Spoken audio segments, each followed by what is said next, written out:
Welcome back to Blog Access 101. I'm your host, Young Abachi. Remember, subscribe to our YouTube and Apple Podcasts by searching Blog Access 101. If you're on YouTube, don't forget to like, comment, subscribe. I'm here today with a special guest, Chanel Nicole. How you doing, Chanel? I'm pretty well. How are you? Pretty good, can't complain.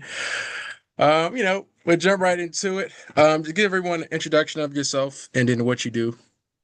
Okay. I am Chanel Nicole. I am a athlete publicist and brand manager, and I also work under Law of Athletes as a director of brand experiences.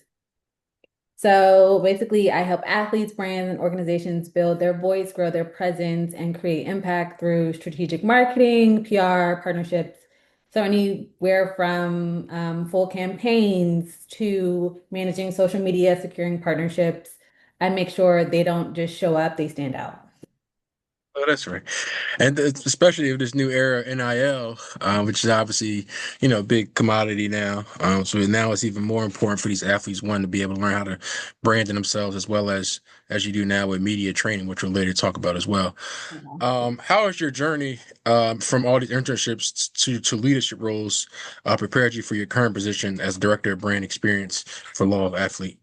Oh, that's a great question. So I think in everything that I've done, learning how to communicate effectively, I think, is one of the most important tools that I've taken away from every experience that I've had.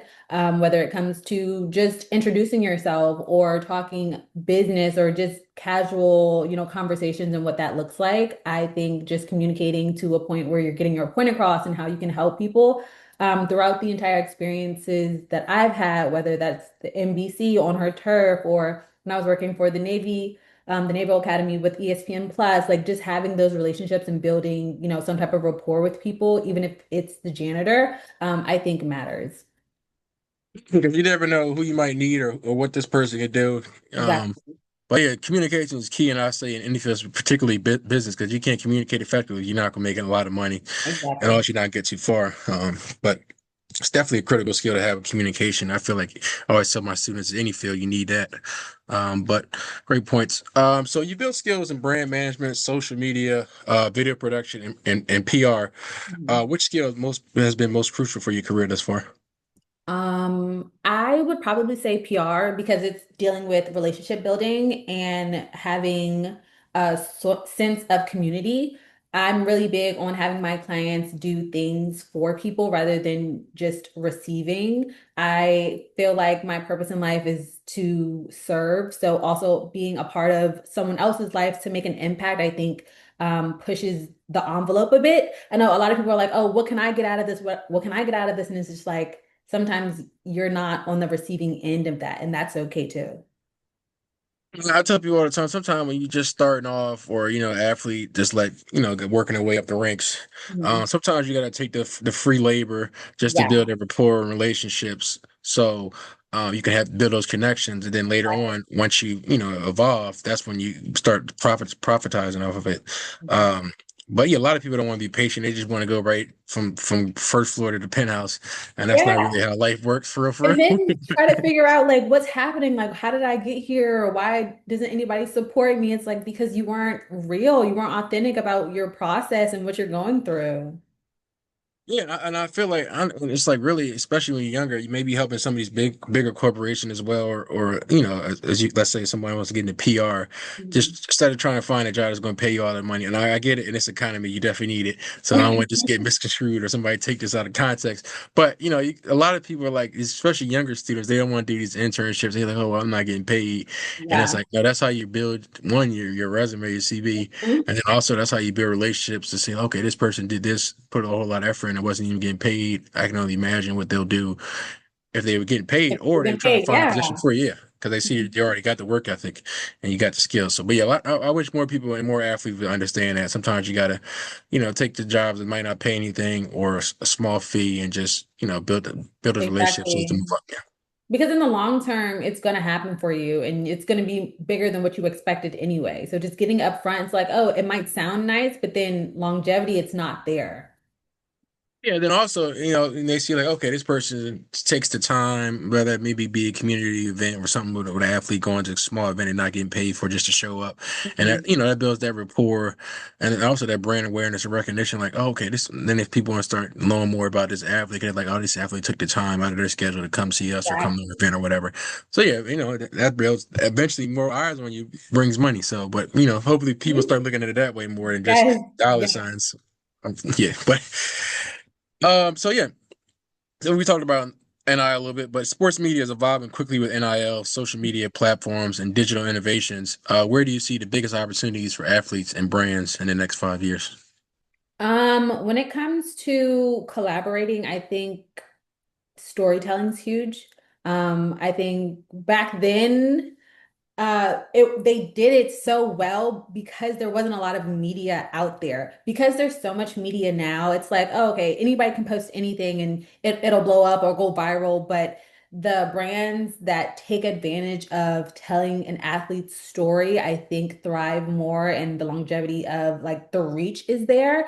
I am a sucker for understanding like why someone is the way they are. So having the background of just sharing with, people that may or may not look like someone, it helps us as like the consumers to resonate with them. I think that's just, I don't know, when a brand can understand their audience, I think that's when the brand thrives a lot more.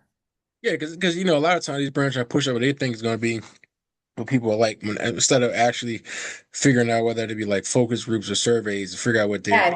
the stakeholders actually like, were the fans. So yeah, that's definitely a great point. So you just got to be able to connect with audiences and try to go work your way from the inside out and just try to figure out what they want instead of try to push the narrative of what you think is going to sell. Because at the end of the day, one, you save yourself a lot of dollars by figuring out what your target audience actually wants, and then you can solely focus on that aspect. When have to not have to do trial and error on things because you already know what they exactly want and just go from there. But storytelling, definitely, I was a big fan with the WNBA. I was glad they were finally doing more of it because Yes. a lot of these fair weather fans don't really know too much about WNBA other than Angel Reese and Caitlin Clark. Yes. Uh, but I definitely love what they've been doing with Asia Wilson, with the branding with her new shoe, having the Nike commercials. ad. Yeah, Yeah. yeah. I love And, that. and it's smart, but also it's like you see more, like they talk more with like athletes, like the WNBA athletes telling more of their stories. So people that might not have watched WNBA over the year or the last 5, 10 years, they Mhm. started to know who some of these players are rather than just the same few names. Exactly. Um, Also, I don't know if well, yeah, you just posted about it, like the stylists is getting more like WNBA players and our fashion. Yes. I'm like, and that's lit because it's like I always say like when like women know the fashion and thing, and like you see all the different unique styles in WNBA. Of course, you see in the NBA as well, but it's been great to see like the growth that WNBA has been doing. Hopefully, they get that collective bargaining agreement right before the Yeah. season. I feel like it's personally gonna be a lockout, especially with Unrivaled having all that money sitting there and then adding the two teams. So it's like it's kind of in their court, the league, and I feel like they're gonna fumble the ball, and it's like, Which is so crazy because why? Like you're getting so much attention, recognition, engagement. Like these stylists out here are doing your work basically, and it's like, why not, pay them, or give them some type of incentive to push the needle forward. yeah, and it's like Unrivaled broke even the first year, which is typically unheard of in the first year. You break typically you're in the red. A lot of times, A a lot, lot in yeah. the red. But almost breaking even is damn good for first season when it was in one spot. I'm glad they're bringing in two new teams now, so we'll see how that goes. But it was showing that you put effort and time into women's sports, people will come. So they can definitely kill that narrative now. We're saying, oh, people don't watch the NBA. They Yeah, they definitely do do. because people was watching yesterday during football, including me. I watched the 1 o'clock. I had to wait before the Chiefs game. I wasn't watching the Chiefs game, but I definitely watched the 1 o'clock game. So. Yeah. Oh my gosh, the Eagles won too, didn't they? Yeah, it was an ugly game, but we'll take the W. Yeah. I know your Ravens won easily, but No, I am a Bills fan through and through. oh I my think goodness. people, yeah, no, people always say like, "Oh, you're either a Commanders fans or Ravens." I'm like, I'm neither. Like, those are Uh, not my teams. I'm a oh, Bills. week 1 was a rough time for you, huh? No, we won. Oh, that's right. I forgot you the Bills. My bad. I'm still Yes, thinking yes, Ravens. yes, we won. Exactly to the Ravens as well. Like, that's just the cherry on top. Oh, you probably was talking crazy to family members and all this. Mhm. Yes, because what? We're here to play. We're here to win the Super Bowl. This year is our year. I don't know what anybody else is doing. We don't care. Interesting. Love that for you. But um, discuss your recent event this past summer, the off-season athlete media training and branding seminar. And I talk about how do you hope to expand it on this event in the future.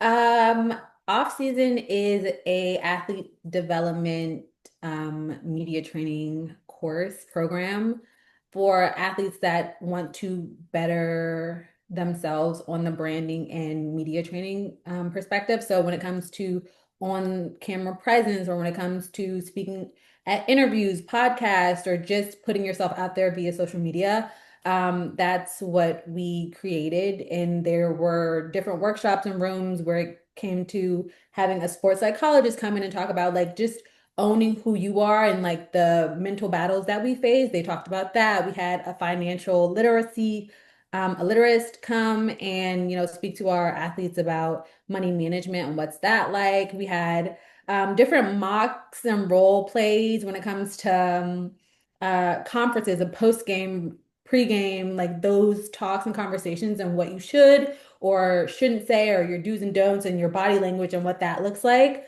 It was really cool. It was intimate by design, but the expansion is what we're currently working on. It's a law of athlete event, so we'll program. And we're taking it to school by schools and just seeing how we can implement, off season into their program to better help develop their kids. Instantly, these are for in high school, colleges. Both high school. Okay. We started everything started in college and now we're like going back to high school because that's where we lead. And from high school, moving forward to, pros and then retirees and things like that. Yeah. That's definitely big, especially even at the high school level, because a lot of times you see some of these kids fumble and say something crazy they probably shouldn't say, Yeah. and they don't really. And it's not. I don't really penalize them because they're kids. They don't really know too more better. Simply like the coaches, and obviously, a lot of times in high school, you just see these coaches, parents making sure these kids do well in the classroom for the Mhm. most part, and then on the field or on the court. But they really don't have to talk about the media training as much. Where as a college, they honestly they haven't really talked about it until I would say right now for like the last 5, 10 years because social media has been coming such an upbringing and uprise where now anytime you got to be mindful of what you post on there Exactly. because somebody sees the wrong thing it gets retweeted or shared everywhere and you Mhm. could delete it but it's still somewhere on somebody's Yeah, your phone at digital that footprint is still point. there for sure. Yeah, so now it's great, like what you're doing with the athletes, like training them, like what not to say, what to say, even dealing with social media. Mhm. So I think that's great. Thanks. Yeah. Okay. So how do you balance the fast-paced demands of sports media with long-term branding with and building for your athletes? I literally just had a conversation the other day about balance, and I think I probably had it misconstrued as well, where it's this 50-50 thing, and it's not.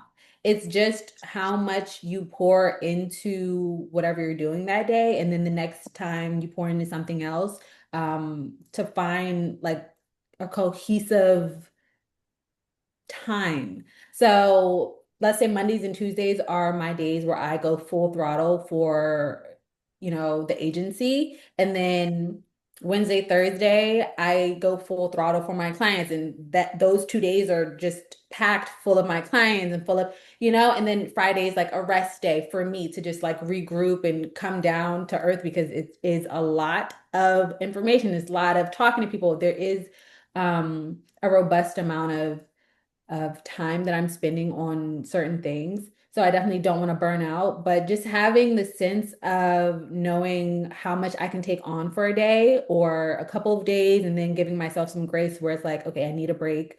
I need to, regroup. I need to pray because things might feel like it's overwhelming at some time. Yeah. Prayer definitely gets you through a lot of things, but I'm glad you have a nice balance where you try to prioritize one or two things each day Yeah. rather than you go, let's say, 8 to 4 or 6, and it's like you're doing all this Yeah. stuff, and it's like yeah, I get people to have like the jam packed schedules, but like you talked about earlier with the burnout, it's like, yeah, you do all these things by 4 o'clock, like your brain's fried and you're Right. exhausted. Can't really do nothing else. Maybe you want to hit the gym or something else, or somebody else has like, their own hobbies they might want to do, but they're like too Yeah. tired to do it. And I tell people all the time, life is more than just work and work. You gotta work and have fun too. So, and also Yeah. do other things. So, What's the saying? Work hard, play hard, or something? Yeah. oh yeah, work hard, play harder. Yeah. But I definitely understand that. It's great. Hopefully more people understand that because a lot of people are like career driven, which is no problem. But you got to have that balance where, like, you talk about your spiritual, then also your personal, and then self care, where you either working out, relaxing, therapies, things of that nature. So, Exactly. Yeah. can you share an example of a campaign or project where you successfully combine creativity and strategy to elevate a brand or athlete? Mm. Um, I can give one in 2023. Lamont Roach, Jr., he's a boxer. We did Ben's Chili Bowl. Okay. That campaign of just working with them and how he was going to speak at, I think it was their 100th. I don't quote me. It was something of a special monument for Ben's Chili Bowl, and he got the opportunity to speak there about like his upcoming fight and just giving back to the community. So just planning that, I think in itself was nostalgic for one, because like Ben's Chili Bowl has been out since forever. And just being with people and being with the community and getting involved in that, I think was really cool. Another one being like the museum. DC, working with them, who actually sponsored his entire outfit. So just working with them and getting to know them and having creative ideas for what it would look like for, his outfit and how he should and will represent the museum or DC as a whole, because it was DC versus, I don't know, but now it's like DC versus Baltimore or whatever the case may be. Just how he's represented and how he's perceived, I think was really cool to just put some insight on and reflecting back is like, oh, that was really cool. Like I didn't the impact itself, I think, was huge. And I appreciated that for sure. Yeah, it's always great when people like measure, parameters rather off the impact rather than the dollar signs because, Mhm. impact for the long run is that I would say long term is going to give you that revenue eventually.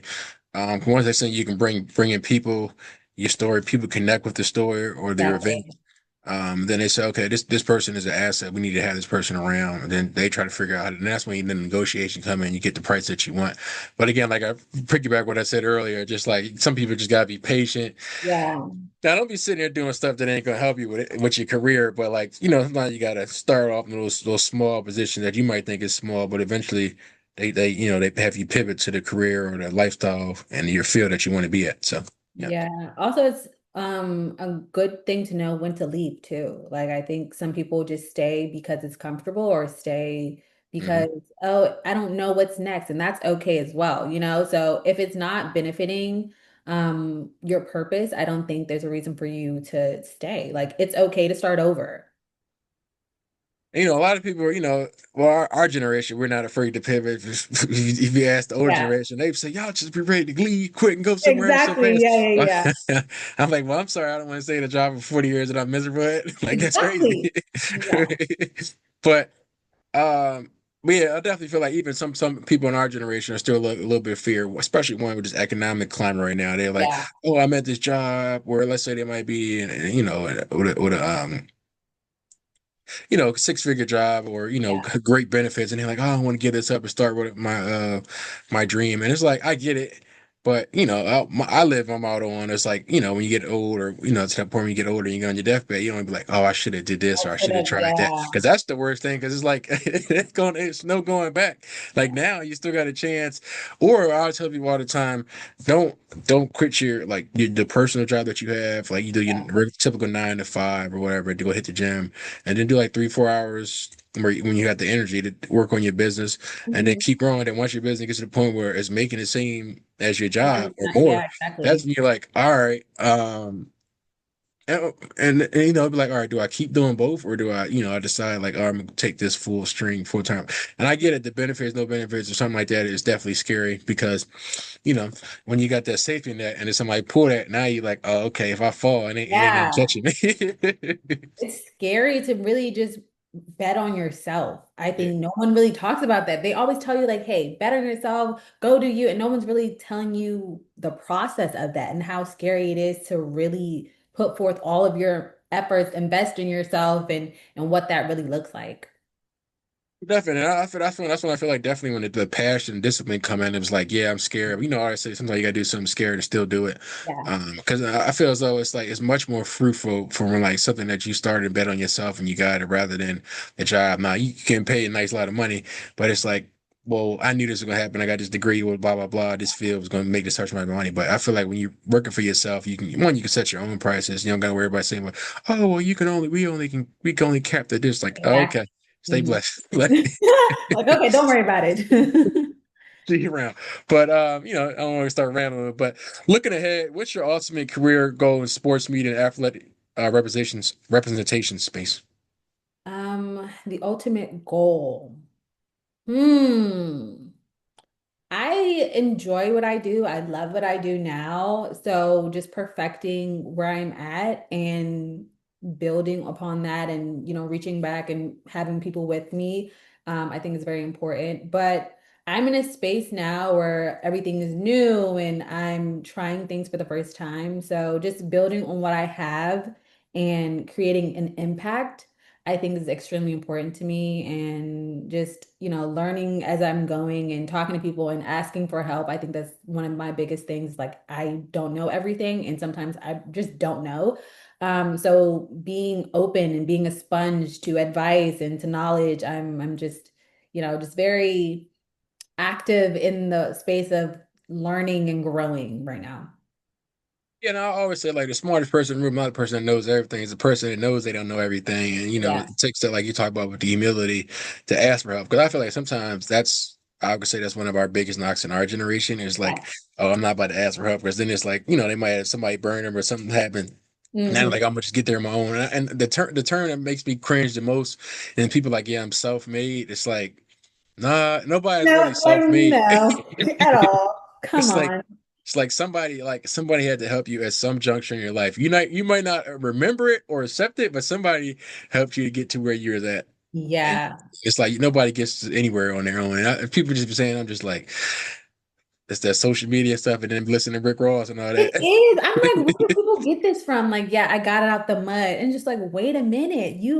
Even if like you went to a school, you have parents, you have friends that put in effort, again, you might not have seen it or it what went unheard, but it's just like you did not do this alone. Like, and nothing that I've ever done, I'm like, you know what? I did this. Oh no, I have a support system that nights where I've cried, they've been there. So like those are moments that help in that matter. Yeah, most definitely. It's definitely brought up a pivotal part of the support system because in any field, particularly sports, you definitely got to Mhm. have that system because sometimes it's good days and some days like what the hell am I doing? But Exactly. so it's always good that support system one, you want to cheer you up and also be like, all right, get out your funk, let's get back to it. Exactly. So yeah, but just closing remarks. Is there anything you'd like to add on that we didn't talk about in this episode? Um, no, I think we've talked about, pretty much everything. I just appreciate you for having me on. I, Yeah, no enjoyed the problem. Appreciate you coming on. conversation. I just want, more people to be aware of social media and media training and, implementing those into programs in our schools. I know a lot of athletes, we do a lot with athlete development, and I just want as many people to see that and know like we are here to help. Well, definitely. Where can the people find you on social media? My Instagram is Chanel Nicole XX. I think that's everything I have. Oh, Chanel Nicole or Chanel Belton on LinkedIn. And I think Chanel 02 on TikTok, if you guys want to see something like non-work related, but everything is pretty much work related on there. Love it. I appreciate you coming on, Chanel. Of course. Thank you so much for having me. Yeah, no problem.